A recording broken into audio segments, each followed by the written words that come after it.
Ahora, muy buenas tardes y bienvenidos al canal.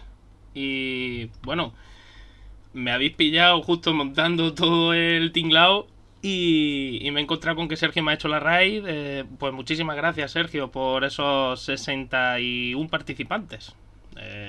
Mi canal en la vida se ha visto con tanta gente aquí dentro. En fin, bienvenidos. Espero que os guste el canal. Y gracias a los nuevos seguidores también, que estoy viendo ahora, a este theme, a Mir, ¿cómo se dice esto? Mirtort. Bueno, pues bienvenidos al canal. Y espero que lo disfrutéis. Estoy leyendo por aquí un poquito lo que habéis puesto por el chat. Que ya he dicho que a ver si podía esperar, pero ya he visto que he llegado un poquito tarde a la. He llegado un poquito tarde a la raid de Sergio. Lo siento, debería de haber estado en directo. Muy buenas Chris, muy buenas Optimis, muy buenas Warrior, muy buenas Fuente del Cierzo, muy buenas Perplejo. Por aquí que más, Mirtor, muy buenas, ya he dicho antes, bienvenido, muy buenas Or3, vale, pues muy buenas Sergio también, muy buenas Optimist. Y nada, pues bienvenidos. Esto iba a ser un directito rápido por el tema de que me preguntaron.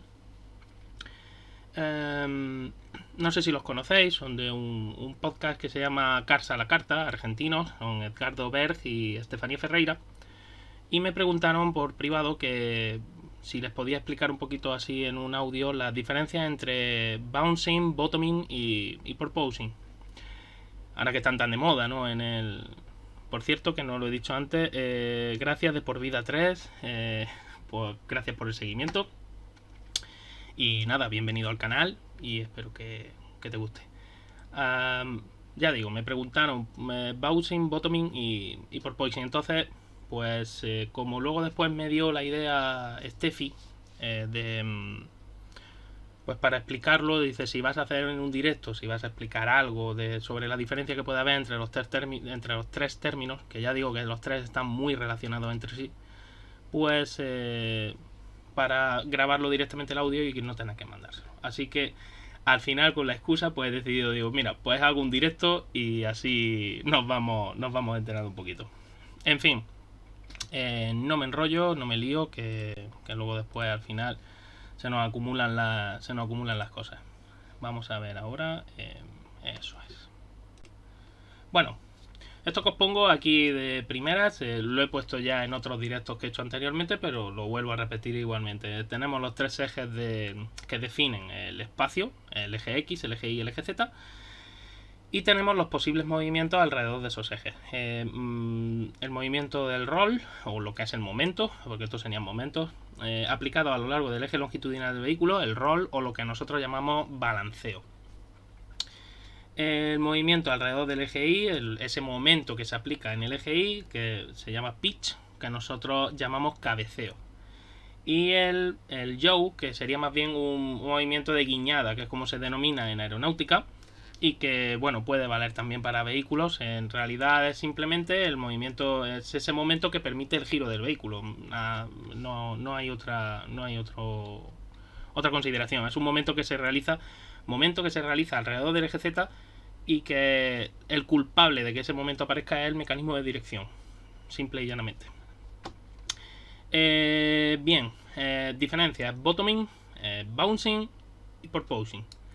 Ya adelanto, antes ya de explicar nada, bouncing y porpoising son prácticamente la misma cosa. Lo único que ocurre, y ahora lo veremos en un bonito GIF que encontré por aquí por las redes. Un segundito que os lo pongo. Muy buenas tardes, Betty. Bienvenida. No sé si el GIF se va a ver. Vamos a verlo. Ahí está. Bueno, a esto se le denominó porpoising, traducción así mal hecha del inglés, marsopeo. ¿Y por qué se le llamó así? No sé si habéis visto también a una foca moviéndose en tierra, es algo muy parecido a esto. El tema es que los ingleses, como son muy, digamos, simplistas a la hora de dar ciertas definiciones, el bouncing o cabeceo ocurre a lo largo del eje Y, como acabo de decir, desde el centro de gravedad del vehículo. Sin embargo, el porpoising es un fenómeno que está ocurriendo por culpa de la aerodinámica del vehículo, no de las fuerzas inerciales. Y eso hay que tenerlo muy en cuenta. Es decir, el bouncing, ese movimiento de cabeceo, que haría que el vehículo se moviera como os he puesto antes en ese movimiento de pitch, ese lateral movement, como pone aquí en la imagen. Ese bouncing afecta a los dos ejes. Es decir, desde el centro de gravedad del vehículo se aplicaría ese momento de pitch y por lo tanto el vehículo estaría afectado en los dos ejes, tanto el eje delantero como el trasero. Sin embargo, el porpoising no afecta al eje delantero o a priori no está afectado por ese porpoising en el eje delantero por la simple razón de que el eje delantero es donde está el ala delantera, está justo por delante de ese eje y por lo tanto le surte siempre de carga. No hay, a no ser que el ala delantera entrara en pérdida, pero es una cosa muy extraña que una ala delantera entre en una pérdida tan brutal. Entonces lo que sucede en este caso es que el porpoising solo afecta exclusivamente al eje trasero. De ahí esa diferencia. ¿Por qué ocurre, no? Preguntaréis. Bueno, vamos a cargarlo otra vez. Ahí. El bouncing, o en el caso del bouncing, ocurre porque los muelles, es decir, el elemento elástico de una suspensión, el elemento elástico es aquel que se encarga de absorber la energía de las ruedas, recogerla, almacenarla y devolverla cuando cese la fuerza vertical que hace que la rueda suba. Ese elemento elástico tiene una frecuencia natural de vibración por el material del que está hecho y por el tipo de fabricación que haya llevado, sea barra de torsión, sea arandela Belleville o sea en el caso de los Fórmula 1 es barra de torsión, en el caso de un vehículo de calle pues un muelle, la mayoría de vehículos de calle, o ballesta, que también podría ser el elemento elástico. Esos elementos elásticos tienen una frecuencia de vibración natural. El asfalto tiene una serie de rugosidades. El asfalto, sobre todo el de carretera, pues no suele ser firme, no suele ser totalmente liso. Y el asfalto de circuito pues también sufre de esas las consecuencias, ¿no? de la práctica de diferentes competiciones que hacen que parte de ese asfalto pues vaya arrugándose.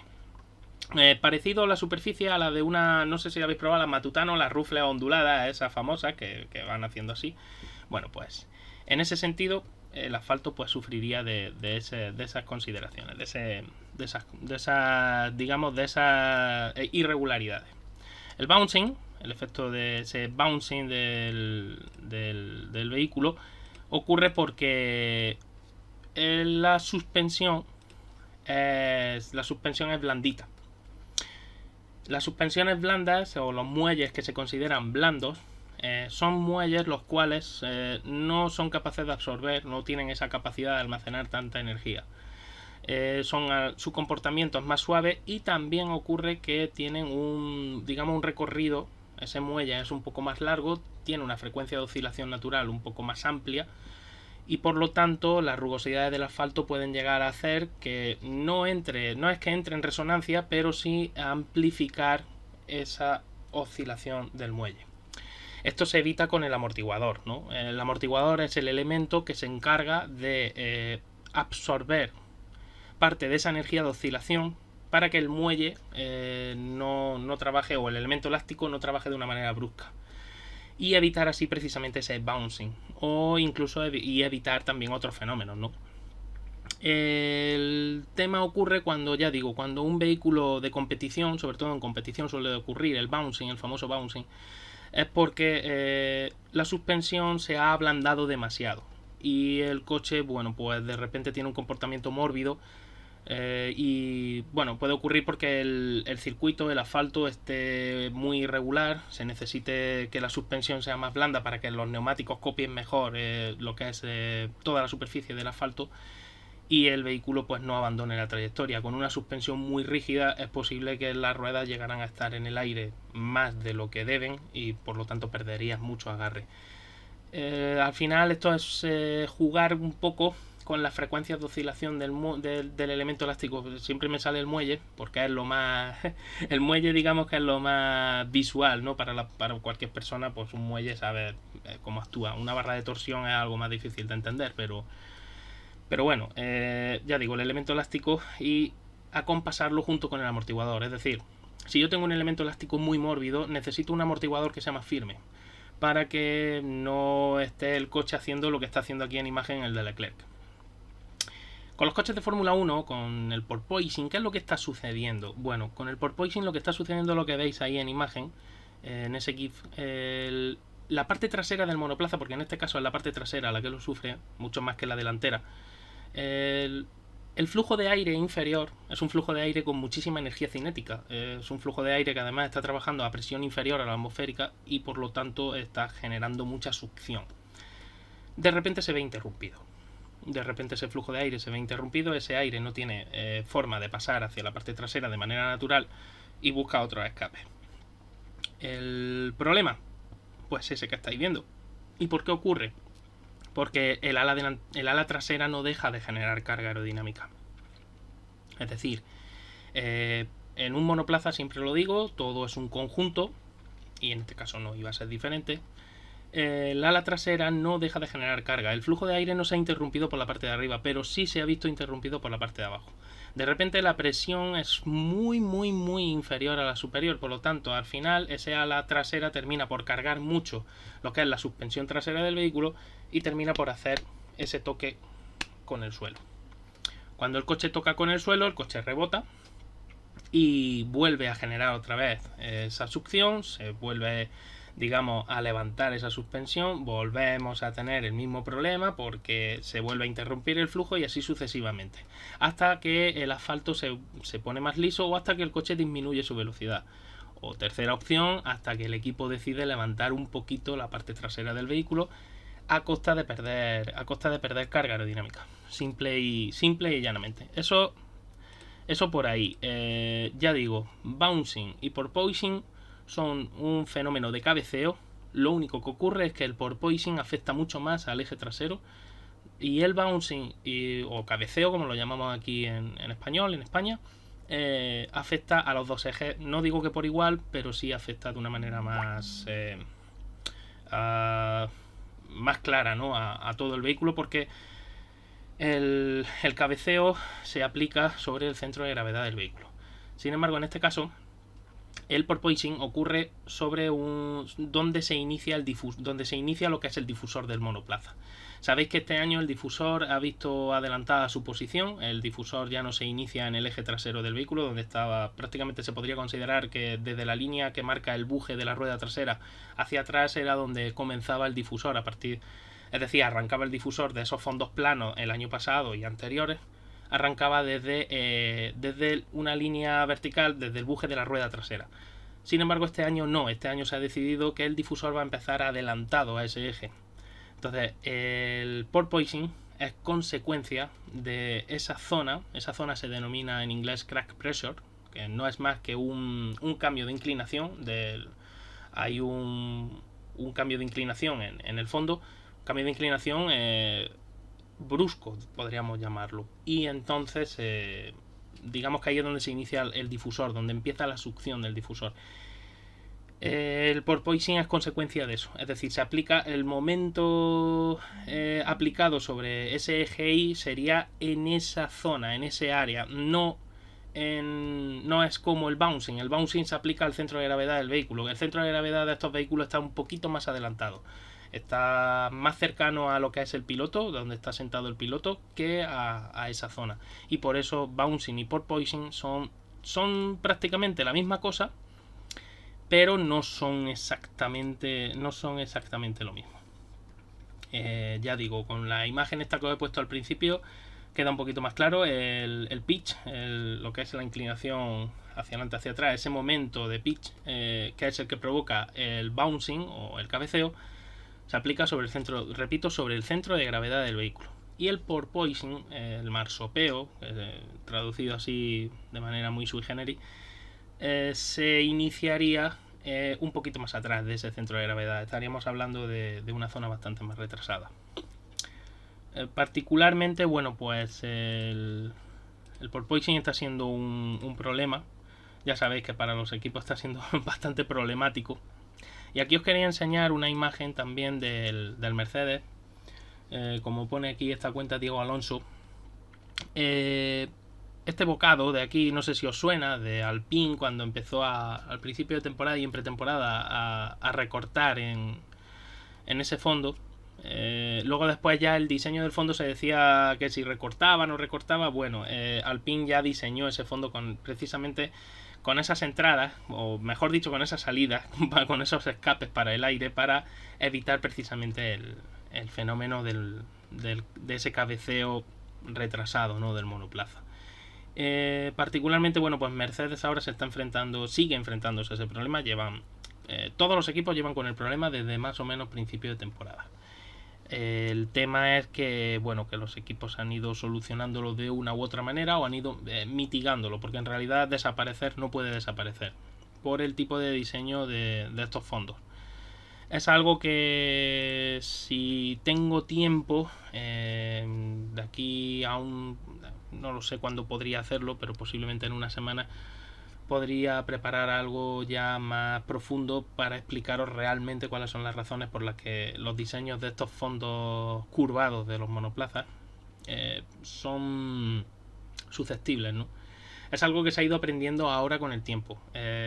Tengo que decir aquí que esa reducción de horas de túnel de viento, pero sobre todo la reducción y la limitación a unas velocidades de 180 km por hora, hicieron que los ingenieros no pudieran prever algún efecto, pero no pudieran comprobarlo realmente, porque se necesita además mucha potencia CFD, de la que tampoco en los programas CFD se llegó a ver realmente claro que iba a ocurrir. Entonces al final es algo complicado. Luego además se ha juntado otro problema en estos monoplazas. Ya sabéis, el problema del peso. La FIA empezó con un peso inicial, si no recuerdo mal, de 795 o 797 kilos, no recuerdo bien ahora la cifra. Al final tuvo que elevarlo a 800 mínimo. Sabéis que se ha rumoreado, y a tenor de la fuerza de los rumores después ya de varios grandes premios, que Alfa Romeo siempre estuvo en ese peso y bueno, el resto de monoplazas han tenido que ir adelgazando de una u otra manera. Por ejemplo, este recorte del fondo también es una manera de adelgazar el monoplaza, porque realmente está reduciendo masa de ese monoplaza. Particularmente es un problema bastante serio. Bastante serio porque en un coche de competición debería de tenerse muy en cuenta, en mi opinión, lo que es la masa del vehículo. La masa del vehículo, ya sabéis que, y si no lo sabéis os lo digo, las fuerzas inerciales o la fuerza de inercia es igual a la multiplicación de la aceleración por la masa de ese objeto. Las aceleraciones son para todos muy parecidas o prácticamente iguales, así que se podría considerar una constante. Por lo tanto, lo que me queda es la masa. ¿Y qué beneficio me da o me otorga a mí un vehículo con una masa menor? Bueno, pues en principio esa fuerza de inercia es menor también. Si estos coches, si estos monoplazas de Fórmula 1 pesaran, ¿qué digo yo? Estuviera su peso por debajo de los 700 kilos, que va a ser algo súper difícil de conseguir, por no decir prácticamente imposible. Si estos coches estuvieran por debajo de esos 700 kilos, ese porpoising que se está viendo en los coches sería bastante menor. Yo lo digo porque realmente las suspensiones trabajarían mejor. Es decir, podrías usar los mismos, ya no los mismos esquemas de suspensión que se están usando ahora, sino los mismos elementos, con los mismos... las mismas constantes elásticas de esos elementos elásticos y las mismas constantes para el amortiguador, y realmente trabajarían mejor porque tendrían que lidiar con una fuerza de inercia mucho menor. Entonces, realmente repito que por el diseño de estos fondos curvados es muy difícil eliminar ese porpoising. Sin embargo, sí se puede mitigar y bastante esa fuerza que hace el porpoising, el propio porpoising. Por ejemplo, aquí esto es un gráfico que se publicó, realmente no recuerdo, creo que lo puso Amur, como dice aquí Adrián. Veis aquí en el eje de las IES la amplitud de la fuerza vertical medida en Gs, y veis las vueltas, ¿no? Las vueltas de Gran Premio. Veis como todos los equipos más o menos, aproximadamente, se mueven en un rango de entre 0,50 y mucho y 0,60 y algo aproximadamente, entre 0,58, 0,57 hasta 0,62, 0,61. Veis que más o menos se van moviendo aproximadamente, ¿no? Constante, depende en algunos momentos, y curiosamente va aumentando en algunos equipos conforme van descargando el monoplaza. También depende todo esto también depende muy mucho tanto de los reglajes que escojas, de la altura del vehículo que escojas, como del momento de carrera en el que te encuentres, en el sentido de que depende de la carga de carburante que lleves, pero también depende de si estás usando el DRS o no lo estás usando, de que estés en aire limpio o no estés en aire limpio.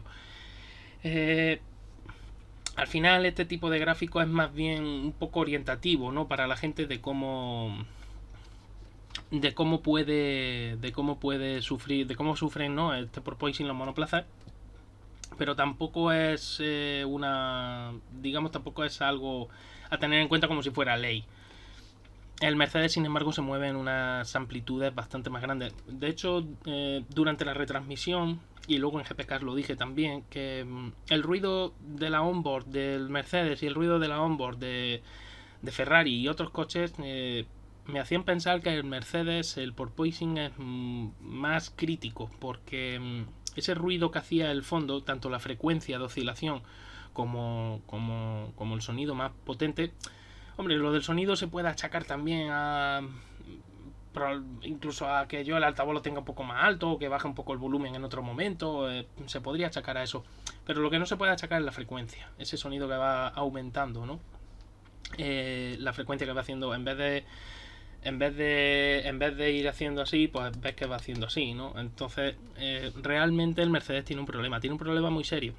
Decidieron hacer ese diseño con esos pontones sumamente minimalistas. Ellos querían, digamos, buscar una reducción de la resistencia aerodinámica mayor que en el resto de monoplazas. Eso es una muy buena idea. Y otra muy buena idea que tuvo Mercedes con ese diseño minimalista es concentrar todas las masas del vehículo en el eje longitudinal del mismo, es decir, esos radiadores, etcétera, llevarlos a la parte central.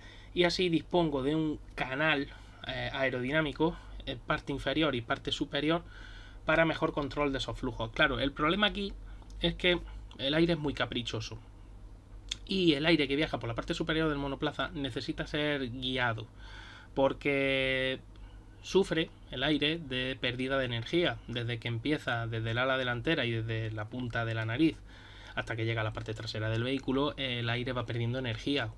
¿Por qué? Pues porque va friccionando con las superficies del vehículo, las diferentes superficies. En los monoplazas de 2021 hacia atrás, el tema es que había, si lo recordáis, muchos aditamentos aerodinámicos, había generadores de vórtices en lo que era el morro, en la punta teníamos el vórtice I250, era el principal, y luego había otros generadores de vórtices genéricos y demás, ¿no? Sin embargo, en los monoplazas de hoy día, la FIA redujo mucho todo el uso de esos elementos, precisamente para evitar que enturbiaran todavía más el aire de estos monoplazas. Es decir, que estos monoplazas redujeran su resistencia aerodinámica y que además también redujeran ese, por decirlo de una manera así sui generis, ese enturbiamiento, ¿no? del aire, ese generar toda esa turbulencia. Mercedes quiso ir un paso más allá y bueno, de momento ese diseño pues no está funcionando. El problema que tienen, pues que el flujo de aire superior, el flujo agua arriba del fondo del monoplaza, no viaja hacia donde ellos quieren. Es decir, ese aire no está yendo toda la cantidad de aire que necesita a la zona del ala trasera y del wing wing, que sabéis que es esas alas que se han colocado justo en la parte superior del difusor, por debajo del ala trasera, para generar carga. Mercedes no consigue llevar ese flujo de aire de una manera suficiente, ¿no? O de una manera eficaz, o todo lo eficaz que ellos querrían. Sigue siendo, es un coche que está ahora mismo para liderar la clase media, pero claro, Mercedes no quiere eso. Mercedes lo que quiere es ganar grandes premios como está ganando hasta ahora.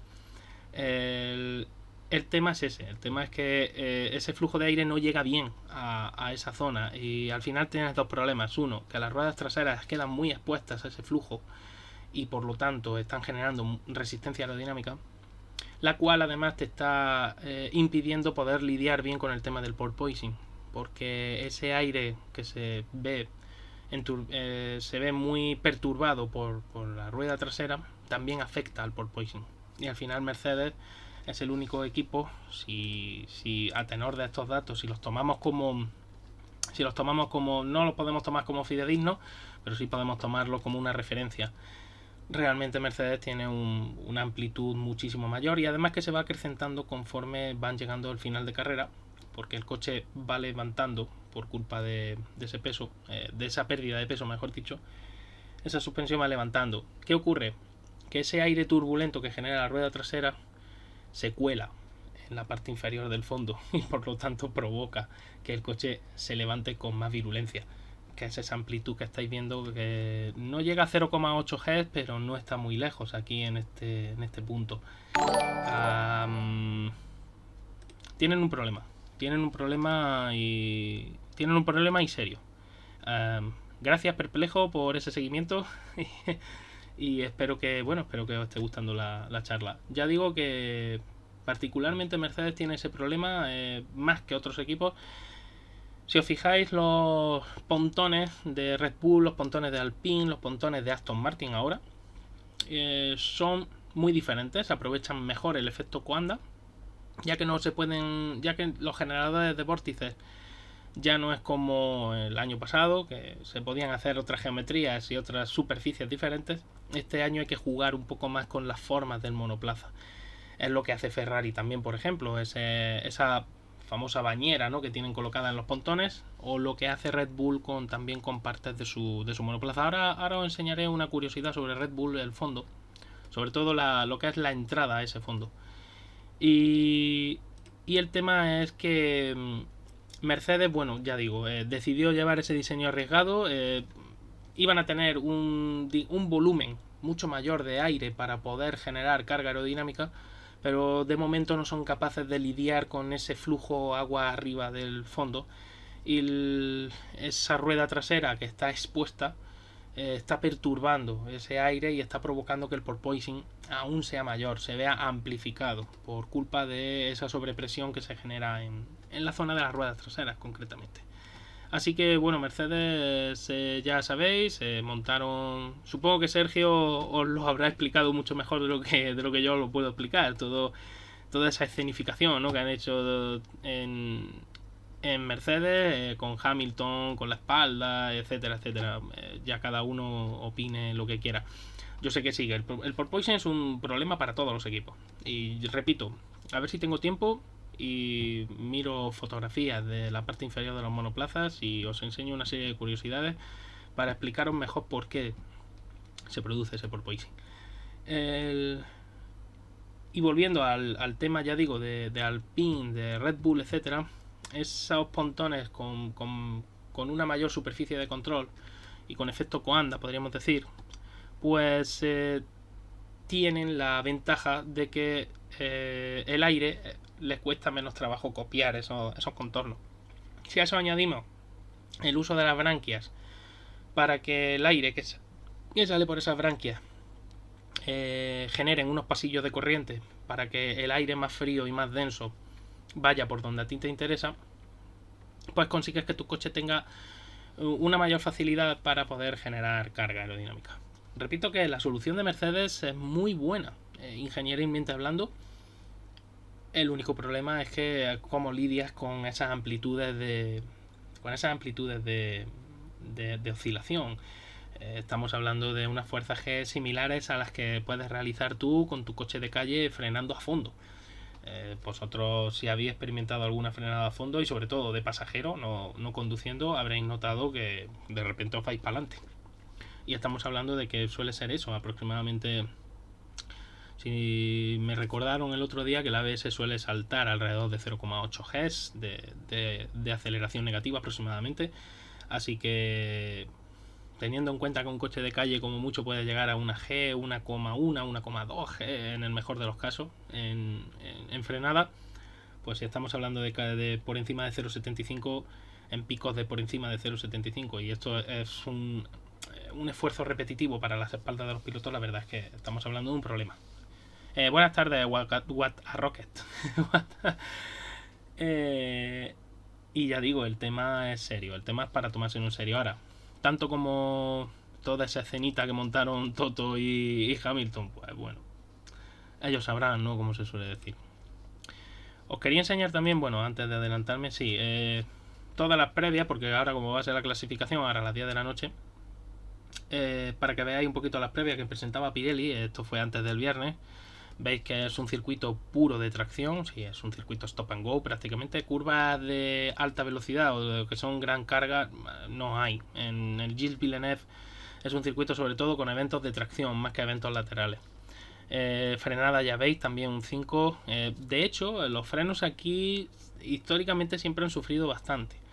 Y no creo que este año vaya a ser una excepción. Y además hay que añadir que los coches de este año tienen un diseño de tomas de freno muy diferente, porque son coches que exigen otro tipo de aerodinámica. Por lo tanto, va a haber algún equipo que lo va a pasar un poquito mal con los frenos. Ya veremos a ver si luego en carrera no tenemos algún susto. Veis como lateral, como acabo de decir, pone 1, estrés del neumático un 3. El estrés viene sobre todo por la velocidad que alcanza el neumático, esa velocidad de rotación. El neumático alcanza bastante temperatura. Ahora, por eso os iba a enseñar luego las otras imágenes, cortesía de Omar Álvarez, que se ve perfectamente cómo han sufrido las Pirelli durante los entrenamientos del viernes. La evolución de la pista 5, sí, es un trazado que prácticamente se usa muy poco o nada. Es un trazado que tiene mucha evolución a lo largo del fin de semana. Va adquiriendo goma y por lo tanto va habiendo una diferencia sustancial. De todas maneras, la clasificación se preveía en lluvia. No sé si han cambiado la meteorología, ¿no? Las predicciones meteorológicas. Yo no voy a atreverme a dar ninguna predicción, pero realmente si llueve, todo esto de la Track Evolution pues se va al carajo. O sea, al final tienes que volver a resetear y volver a buscar un compromiso. Al final un reglaje de compromiso, porque claro, tampoco puedes salir con un reglaje muy bueno para seco y de repente verte el último, ¿no? O salir mañana y nadie quiere salir en el último lugar de parrilla o de lo último. El agarre del asfalto, un 1, sí, suele ser un asfalto muy poco poroso, es un asfalto más bien lisito, tiene muy poca granulación y por lo tanto pues hay poco. Consecuencia de ese agarre del asfalto, pues la abrasión tampoco es muy alta. Entonces Pirelli lleva sus neumáticos más blandos, C5, C4, C3, y Downforce pues 1 han puesto. Realmente los equipos no llegan a ese 1. Si tuviéramos que poner de un 1 a un 5, actualmente con los tipos de Fórmula 1 que hay ahora y con el uso del sistema DRS, sería un 2, no debería de ser un 1. Es decir, ya esas configuraciones tan salvajes que había hace muchos años, realmente ahora siguen siendo muy extremas, pero no tanto como eran entonces.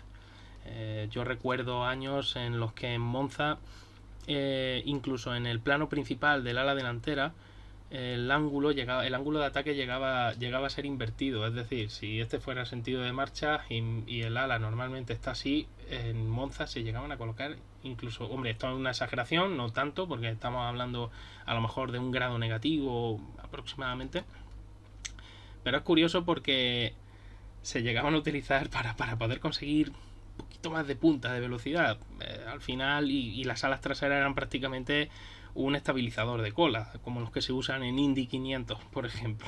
Al final era una auténtica barbaridad. Eso ya hoy día sí se observan cambios sustanciales además, pero no de ese calibre. Así que por eso digo, en este caso Downforce yo personalmente hubiera puesto 2 en vez de 1. El tema de... Seguimos con los neumáticos. El tema de los neumáticos de los tiempos, ¿no? De los mejores tiempos. En la práctica 1, el mejor tiempo fue de Verstappen, 1.15.1, Carlos Sainz 1.15.4 y Fernando Alonso 1.15.5 con Con el neumático, bueno, aquí ya sabéis que hay que tener en cuenta cargas de carburante, hay que tener en cuenta muchos factores. Entonces al final, hombre, siempre si tu vehículo aparece arriba en la tabla de tiempos, pues siempre es mejor que aparezca abajo, pero hay que tener en cuenta todo eso. En la práctica 2 veis, por ejemplo, como ya Fernando Alonso ha desaparecido, como los tiempos ya con el blando 1.14.1, 1.14.2 y 1.14.3. Es verdad que Fernando también bajó a los 14, pero se queda un poquito más lejos. Lo que sí es verdad es que si es cierto lo que se habló de los ritmos de carrera que algunos estuvieron estudiando, Fernando tuvo muy buen ritmo con el neumático duro. Muy buen ritmo me refiero no para poder luchar por podio, pero sí para que si fallan algunos de los de arriba poder dar un susto. Si realmente al final consigues salir arriba, que es lo que necesitas. Si no clasificas bien, todo esto se olvida. Best Time by Compound, bueno, el mejor tiempo por compuesto en la FP1, pues veis que el rojo 1.15.1, el duro no se usó, y Fernando Alonso que consiguió el mejor tiempo con el medio, 1.15.5, ya lo habéis visto antes aquí. Y con el duro, en la Libres 2, Kevin Magnussen consiguió un 1.16.3, pero no creo que eso sea mucha referencia. Max Verstappen 1.14.5, fijaos cómo Max Verstappen mejoró bastante su tiempo con medio frente al blando de la sesión 1, para que veáis realmente que los tiempos de una sesión a otra cambian mucho, porque en realidad ya no es solo el compuesto el que marca la diferencia. El compuesto nuevo, de un compuesto nuevo a un compuesto usado, sí te puede dar alrededor de un segundo por vuelta en esa primera vuelta, pero realmente no estamos hablando de... Estamos hablando de que hay muchos factores, incluso mapa motor, posición del RS, ¿no? En cuanto a, o sea, la estrategia del RS, en cuanto a recuperación de energía, en cuanto a entrega de potencia, etcétera, etcétera. Es decir, un monoplaza tiene suficientes parámetros que medir como para que estos tiempos del viernes sean tomados realmente en serio. Lo que sí se puede tomar un poco más en serio, y si tienes tiempo y puedes estudiar, son el vuelta a vuelta. Ese vuelta a vuelta del piloto, y teniendo en cuenta también el momento en el que se hace. No es lo mismo que lo hagas al principio de sesión que al final, como tampoco es lo mismo que lo hagas con un neumático 3 compuestos más duro que no. Todo eso hay que tenerlo muy en cuenta. Ya digo, Max Verstappen de todas maneras mejoró su tiempo con el blando. O sea, realmente veis que con el blando consiguió mejorar un segundo, prácticamente un segundo de una sesión a otra. Y con el medio consiguió mejorar pues su tiempo del blando. Pero es que supuestamente Max Verstappen consiguió un 1.14.1, un 1.14.5.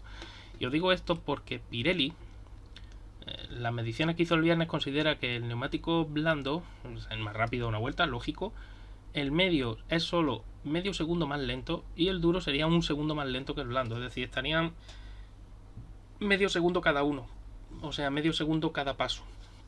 Es lo que iría ganando el neumático. Sin embargo, si nos atenemos a estos datos, en Verstappen vemos que, por ejemplo, del 1.15.1 al 1.14.1 tenemos un segundo de mejora en el blando, pero es que tenemos de diferencia con el medio 1.14.5 a 1.14.1 son 4 décimas. Es decir, seguramente Verstappen este 1.14.1 podría haberlo mejorado. Incluso me atrevería a decir haber bajado al 13 alto, al 13.9. Pero bueno, eso ya es cuestión de... eso ya son otras cuestiones. El tema de los neumáticos que quería que vierais, esto cortesía de Omar que tiene estas fotos. Los neumáticos aquí no lo apreciéis tanto. Bueno, esto es el trabajo prácticamente básico de Pirelli. Una vez que retira los neumáticos a los equipos, pues estudiar realmente ese desgaste.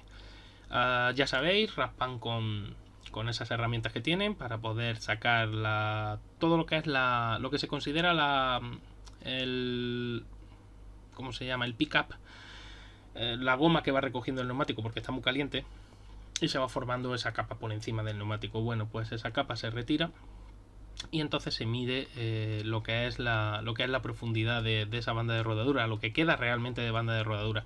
Aquí podéis observar en esta imagen todo esto es que los técnicos de Pirelli ya han retirado toda esa goma sobrante para saber realmente qué es lo qué sección, iba a decir, qué espesor de banda de rodadura queda vivo. Aquí tenéis este granulado de aquí, es graining básicamente, que ha aparecido. Los neumáticos intermedios están resultando, estos C4 y C3 compuestos están resultando bastante propensos a ese graining. Y bueno, esto se produce por un sobrecalentamiento de la banda de rodadura. Entonces al final el neumático está realmente, lo que es la estructura está un poco más fría, el asfalto no está lo suficientemente caliente para el compuesto pero lo que es la banda de rodadura está mucho más caliente, entonces al final pues se termina, entre comillas, derritiendo esa goma, se empieza a formar esos granulitos, que lo que hacen es reducir la superficie útil del neumático y por lo tanto reducen el agarre. Pero bueno, aquí os digo, es un desgaste acusado, pero es un desgaste muy regular. Al final tampoco no estamos hablando de un desgaste bestial como he visto en otras fotografías, así que más o menos no es un desgaste que veas que para asustarse, ¿no? Aquí vemos al mismo técnico, veis que está midiendo los diferentes espesores de neumático y lo está comparando, pues seguramente está haciendo comparaciones o midiendo o tomando esos datos de espesor de neumático una vez que ya el neumático está limpio. Y aquí lo mismo, bueno, lo seguís viendo trabajando a este señor con los neumáticos, pues para medir esos espesores. Bueno, yo voy hablando. Si tenéis alguna dudilla o algo que comentar, me lo vais poniendo en el chat, que aunque creáis que no, voy estando más o menos atento a lo que me vais escribiendo. Yo mientras, bueno, pues sigo poniendo cositas y seguimos hablando. Esto que os quería poner aquí es del motor de la unidad de potencia de Ferrari. Este señor lo que tiene aquí es básicamente es una herramienta para poder atornillar. Lleva una boquilla en la parte delantera y es flexible pues para poder atornillar en diferentes posturas. Aquí lo que estáis viendo, esta zona de aquí que os estoy señalando, este es el plenum del motor. El plenum es la zona donde entra el aire frío a la parte superior de las trompetas de admisión. Se llaman trompetas porque tienen forma de trompeta. O sea, ahí no hay más no hay mucho más misterio, y se coloca a la entrada de la trompeta una especie de malla. Dependiendo de cuánto filtrado quieras, esa malla estará más cerrada o más abierta. No tiene mucho misterio. Cuanto más cuanto más cerrada esté, mayor filtrado conseguirás, pero también más presión perderás en la entrada de aire al motor.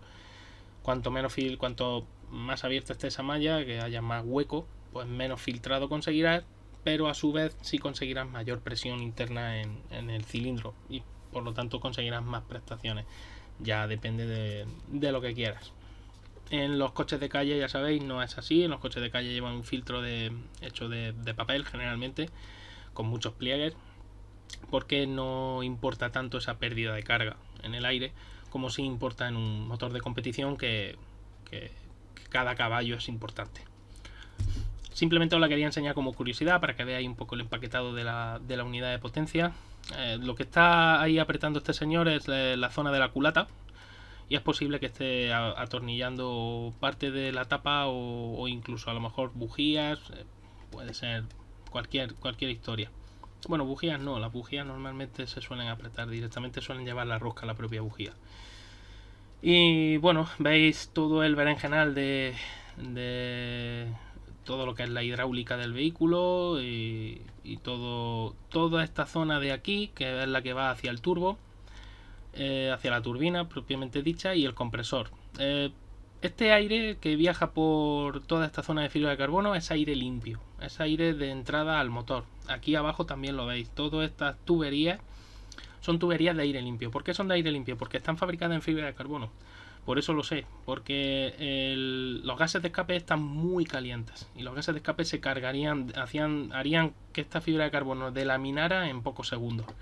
Así que no, es una manera muy sencilla de comprobar o de saber si estamos hablando de entrada de aire al motor o de gases de escape. Los gases de escape viajan por el colector. Normalmente los colectores en este tipo de motores van tapados, van recubiertos por esos protectores térmicos, para evitar que, ya que están los motores bastante compactados por culpa de la aerodinámica del vehículo, para evitar que esos escapes pues terminen quemando todo lo que es la tapa de motor y demás, que son además piezas muy finas. Esto de aquí, bueno, esto no es para este gran premio, pero son curiosidades, cómo van cambiando los diseños de los monoplazas en función de las necesidades y de el aprendizaje que se va obteniendo a lo largo de los grandes premios. En particular veis este soporte del espejo, cómo ha cambiado de del antiguo al nuevo, cómo van añadiendo aditamentos, cómo van mejorando esas formas, etcétera, porque van aprendiendo los ingenieros a qué es lo que necesita el monoplaza. Siguiendo con el Ferrari, esto fue lo que ocurrió en Bakú con la nueva ala de baja carga, aunque ya digo, Ferrari utiliza dos elementos, el principal y el flap superior, con una cuerda bastante generosa.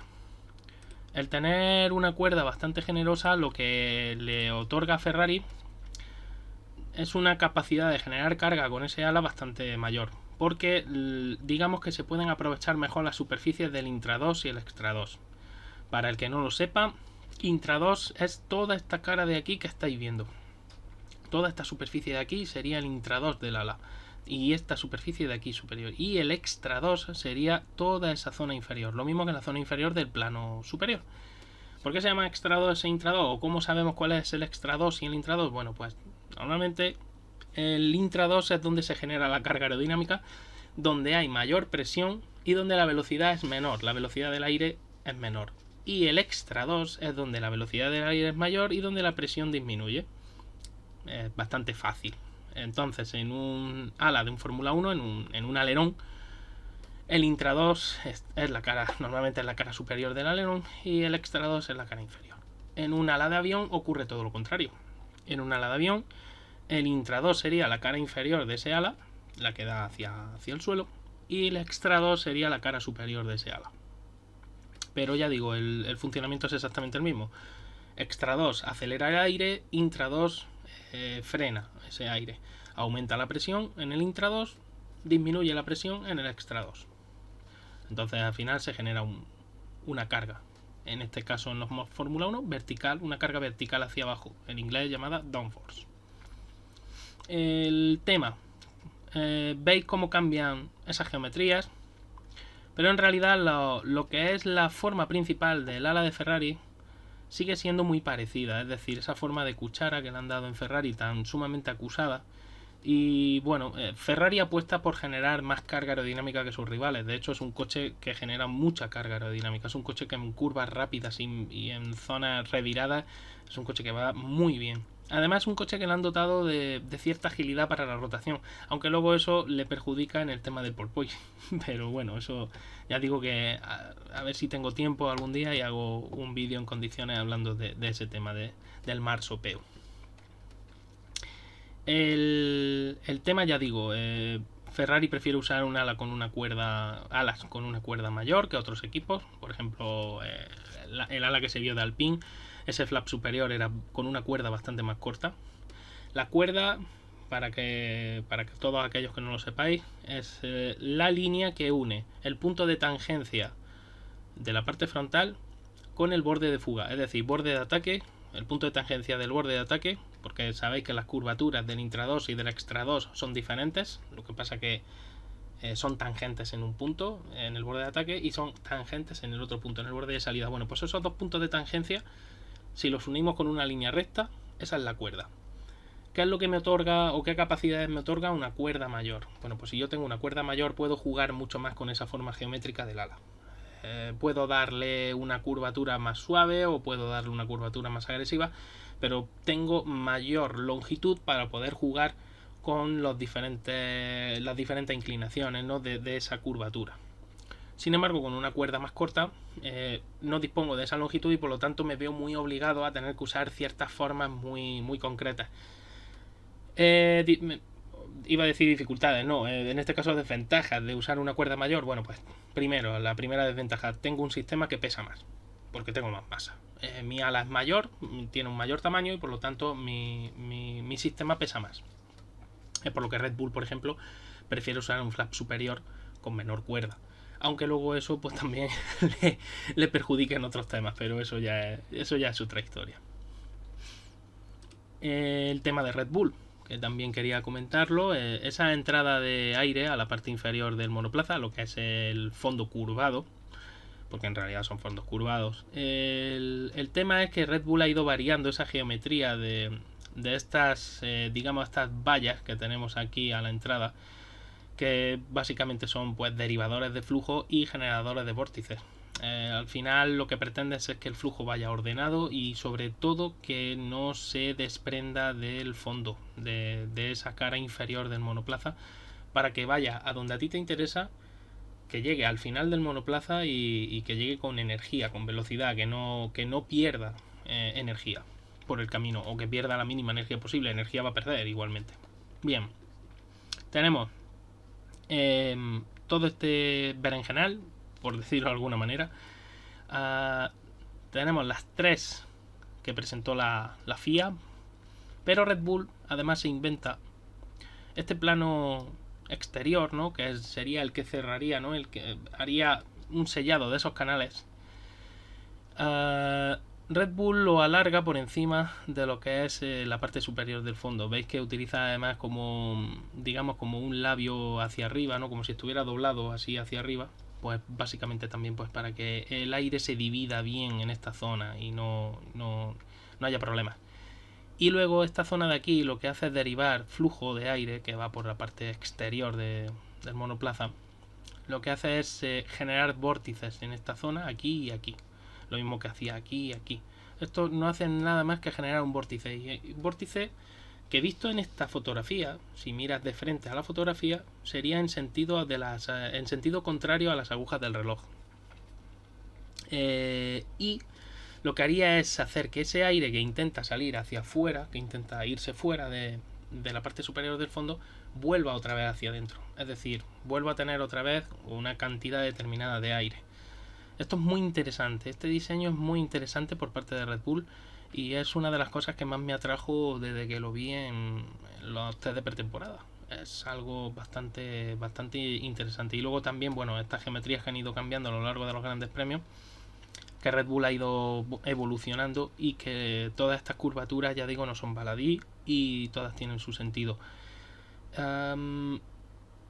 Lo interesante, lo primero, bueno, tienen que ser tienen que tener una superficie determinada, tampoco te puedes pasar, no puedes hacerlo todo lo grande que a ti te interesaría, porque también puedes tener lo contraproducente que sería aumentar la masa del vehículo. Al final tienes que jugar un poco con todo eso. Pero ya digo que en este caso Red Bull es verdad que es un equipo que se ha buscado muy bien. Aquí en esta imagen veis, aquí en esta imagen aquí que os estoy señalando con el ratón, veis muy bien ese canalito que os he dicho antes que se forma, y precisamente lo que se pretende es que el aire vuelva otra vez, entre comillas, volver al redil, ¿no? Y no salirse de ese borde del fondo para seguir yendo por la parte superior y que no haya problemas, ¿no?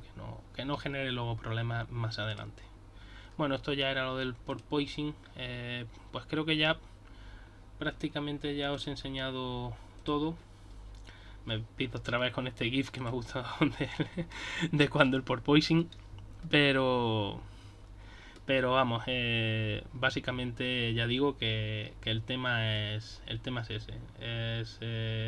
Es algo que por culpa del diseño de estos monoplazas van a sufrirlo en mayor o menor medida dependiendo de cuánto esté un equipo dispuesto a arriesgar con el diseño.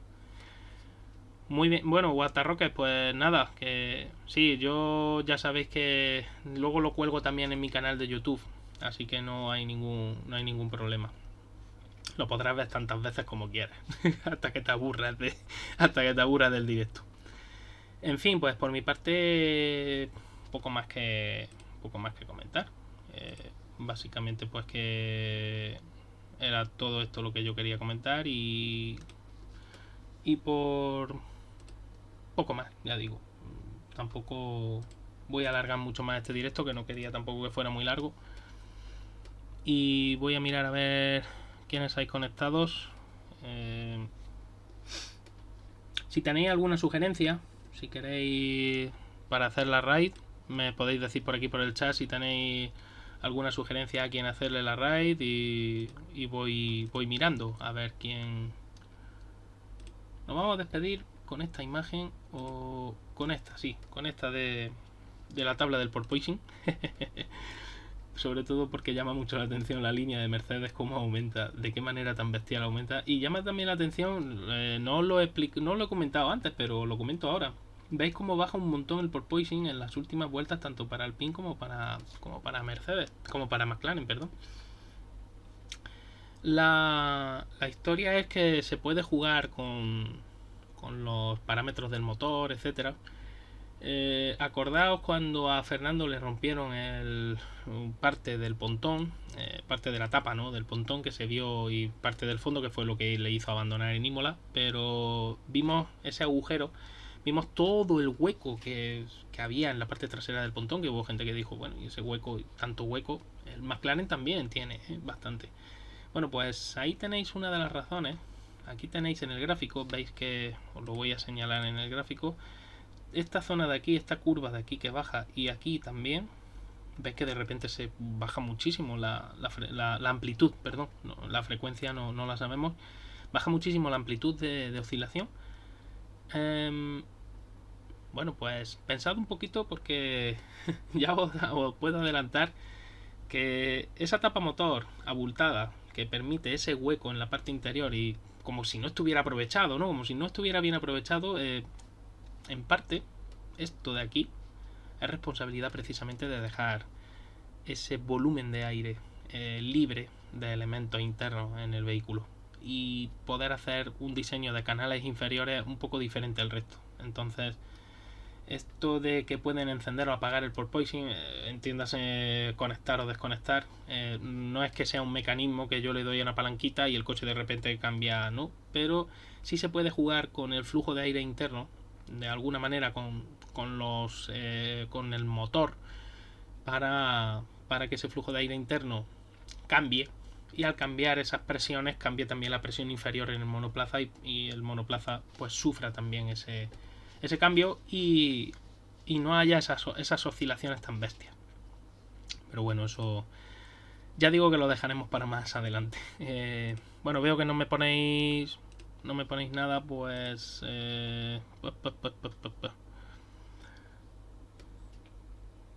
pues viendo por aquí la gente, os dejo. Pues